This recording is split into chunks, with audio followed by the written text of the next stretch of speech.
আসসালামু আলাইকুম। আজকে একটা পাস্তার রেসিপি বানাবো। দেখতেই পাচ্ছেন এই সেই পাস্তা লয়লা, এটা হচ্ছে সাংঘাতিক পাস্তা। এই পাস্তা কিন্তু সেই রকম পেঁয়াজ দিয়ে, কিন্তু পেঁয়াজের ঝাঁজটা মিটিয়ে খুব সুন্দর করে পাস্তাকে পরিবেশন করতে হবে। ডিম দিয়ে, পেঁয়াজ দিয়ে, মশলা দিয়ে, হালকা একটু হলুদ দিয়ে খুব সুন্দর করে এই পাস্তাকে সুন্দর করে ভালোভাবে বানিয়ে নিতে হবে।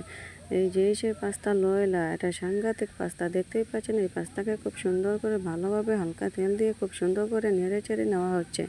এই পাস্তা যেমন দেখতে তেমন খেতে খুব সুস্বাদু। তো দেখতেই পাচ্ছেন এই সাংঘাতিক পাস্তাকে খুব সুন্দর করে ভালোভাবে নেড়ে চেড়ে খুব সুন্দর করে এটাকে সস দিয়ে এই পাস্তাকে বানিয়ে নেওয়া হলো।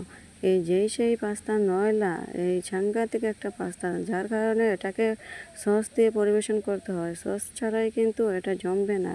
ভিডিওটা ভালো লাগলে বেশি বেশি লাইক কমেন্ট করতে ভুলবেন না, আর বেশি বেশি করে সাবস্ক্রাইব করবেন। ভিডিওটা ভালো লাগলে অবশ্যই পাশে থাকবেন। এটাই দেখতে পাচ্ছেন খুব সুন্দর করে নেড়ে চেড়ে নেওয়া হচ্ছে। এই সেই পাস্তা নয়লা, সাংঘাতিক পাস্তা।